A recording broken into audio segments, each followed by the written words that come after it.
Olá, eu espero que esteja tudo bem com vocês. E antes da gente começar o nosso bate-papo, eu quero agradecer por vocês despenderem alguns minutos aí para que a gente possa conversar um pouco. O nosso objetivo aqui é conversar sobre a importância da educação continuada nas políticas públicas. Então, por uma questão didática, a gente vai separar os dois assuntos e depois a gente vai fazer um encerramento juntando os dois elementos. A gente vai começar falando um pouquinho então da educação continuada. Eu sei que todo mundo tem um pouco a noção do que seria a educação continuada. E o senso comum neste quesito, ele passa muito próximo daquilo que realmente que é aquela ideia de que a gente não deve parar de estudar, parar de adquirir conhecimento. E por que isso tem se falado tanto no mundo de hoje, muito mais do que antigamente? Porque até pouco tempo atrás, a nossa média a nossa expectativa de vida era curta, 50, 60 anos, e as pessoas passavam estudando e já a partir dos seus 35, 40 anos já estavam pensando em como seria a sua aposentadoria. Junto disso, a gente tinha algumas questões tecnológicas que andavam de forma mais vagarosa. A partir de algumas tecnologias da década de 70, a gente começa um movimento avassalador de mudança muito rápida, que a gente tem muita dificuldade de acompanhar. E cada vez mais a gente sente que novas tecnologias surgem e que a gente vai se sentindo cada vez mais desatualizado. E qual é a forma da gente superar isso? Não parando de estudar.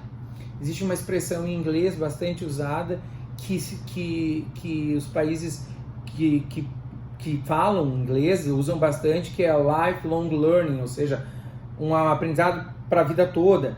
E é a mesma coisa que a gente usa aqui quando a gente fala em educação continuada. A gente não tem mais a opção de fazer a nossa graduação, de fazer o nosso curso técnico e de permanecer ali. E nós, especialmente como agentes públicos, aqui eu me refiro a você que é o coordenador das nossas ADS, a você que é o coordenador das nossas agências, ou mesmo os nossos servidores, os nossos colegas, que como agentes públicos estão intrinsecamente ligados aos problemas públicos também, a resolução de problemas, porque o problema vem até você, né? Especialmente no caso da FGTAS, a gente pensa sobre as questões do mundo do trabalho. E se nós pensamos sobre as questões do mundo do trabalho, eu posso garantir para vocês que uma das questões que é extremamente atingida pelas novas tecnologias é justamente o mundo do trabalho. Dentro desse mundo vasto que é o mundo do trabalho, a gente tem todo o lado do empreendedorismo, do micro e do pequeno negócio. O RST, que esse treinamento se propõe a desenvolver com vocês, ele pega exatamente este público, que é o empreendedor, o dono do micro e do pequeno negócio. Então é essa pessoa que nós vamos motivar, incentivar e que nós vamos manter esse contato direto e que vai nos estimular a manter a nossa educação continuada e, por outro lado, a gente vai possibilitar para que esse empreendedor também seja estimulado a manter constantemente o seu conhecimento atualizado. E não tem como a gente manter esse conhecimento atualizado se não for o conhecimento diário. A gente não, é muito difícil no mundo de hoje a gente fazer coisas como a gente via no passado. Eu vou tirar uns 2, 3 anos sabáticos. Pouco provável que a gente consiga fazendo isso gerindo uma micro ou pequena empresa.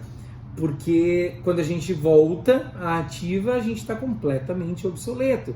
Porque as novas tecnologias estão aí e elas são muito rápidas. As coisas acontecem de forma muito rápida. Eu gostaria de lembrar que a educação continuada ela não é uma educação de qualquer jeito. Especificamente quando a gente se refere, por exemplo, que é o nosso foco aqui, ao micro e pequeno empreendedor, a gente está falando de uma educação voltada para esse público. Se a gente estivesse falando para outros públicos, a gente também iria voltar à educação continuada para aquilo. Por quê? Porque a educação continuada ela pressupõe o quê? Que a gente tem um diagnóstico, a gente consiga entender em que momento a gente está exatamente em termos de conhecimento, para onde a gente quer ir, como é que a gente está adquirindo esses novos conhecimentos, e depois a gente vai aplicar e fazer uma avaliação do que deu certo e do que deu errado. Tá? A partir daí, a gente vai voltar no processo de aprendizado, porque provavelmente, ao fazer todo esse... que tenha sido 15 dias, pode ter certeza que tranquilamente em 15, 20 dias, novas tecnologias já surgiram para apontar uma solução para aquele problema que a gente começou a estudar lá atrás. Tá? Então, não existe mais a possibilidade da gente tirar aqueles momentos sabáticos, a não ser, é claro, que nós tenhamos uma staff incrível, porque eu também acho importante a gente pensar, obviamente, na nossa saúde mental e tal, mas pensando única e exclusivamente nesse momento na saúde do nosso negócio, é fundamental que essa educação ela seja contínua, que a gente esteja totalmente integrado ao que surge de novo, até porque vivemos no mundo global. Então, qualquer coisa que acontece na Tailândia ou no Chile, qualquer inovação que surge lá, ou aqui no Oriente, no Ocidente, a gente consegue ter acesso de forma muito rápida. Então, não existe mais desculpa para que a gente não se mantenha atualizado. A educação continuada hoje ela é uma exigência para que a gente mantenha a saúde do nosso negócio.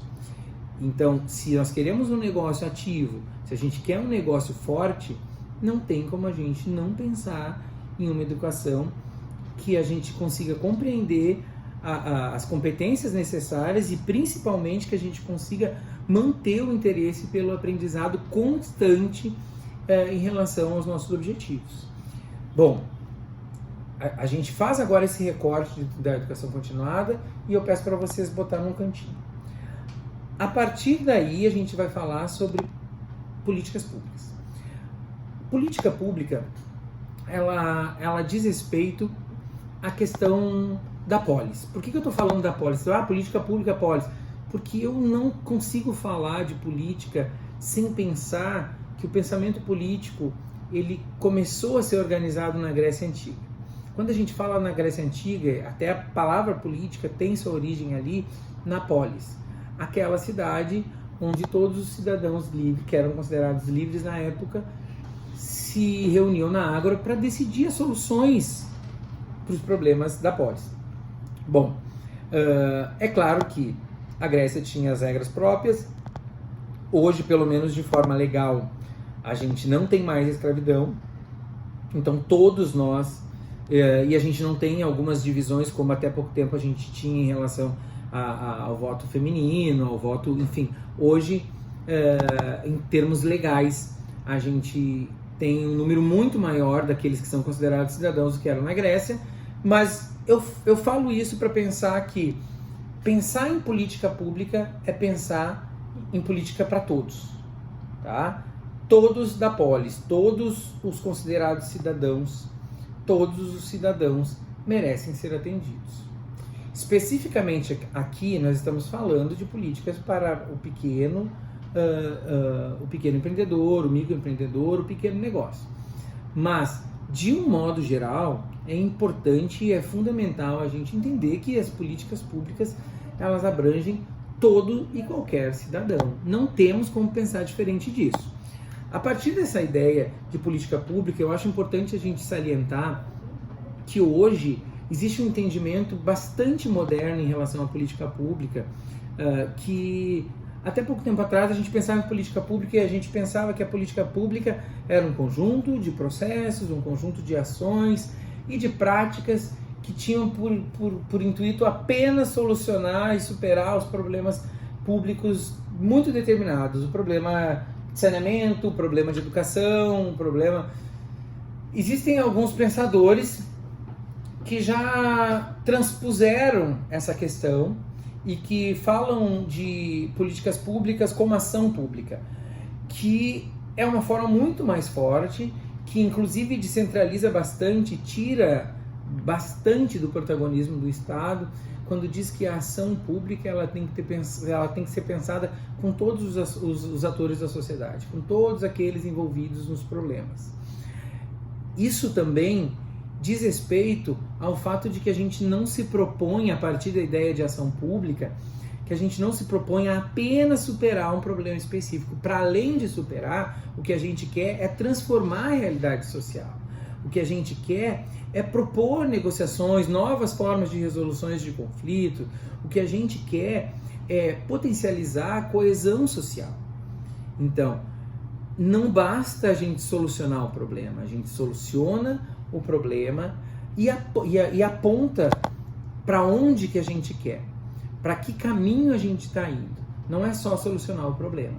Então, me agrada muito mais essa ideia de ação pública, e porque faz mais sentido neste mundo que eu dei as características quando a gente falou de educação continuada. Esse mundo ágil, esse mundo célere que às vezes enlouquece a gente, não faz sentido pensar em política pública apenas para superar problemas específicos. O Estado ele tem uma responsabilidade maior que isso. Ele precisa ser o interlocutor com todos esses atores, e sim, a gente tem como responsabilidade o Estado, nós como entes públicos e todos os outros atores, dividindo as nossas responsabilidades, mas a gente tem a questão da transformação social como um objetivo.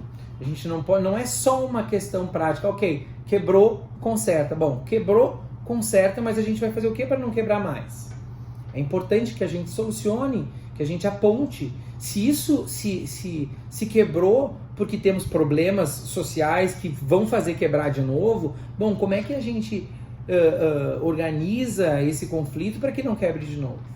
Então, pensando nessa visão de ação pública, nessa visão de políticas públicas, a gente pensa, e especificamente agora voltado para aquilo que nos interessa, que é em relação ao RST, que é voltado para o empreendedorismo, a gente pensa como podemos desenvolver e dar uma saúde para essas micros e pequenas empresas, se elas não tiverem uma educação continuada preparada para viver neste mundo aonde elas serão necessariamente atores importantes de transformação da realidade social. Porque essas micro e pequenas empresas, elas deverão ser chamadas para solucionar os problemas da sua comunidade.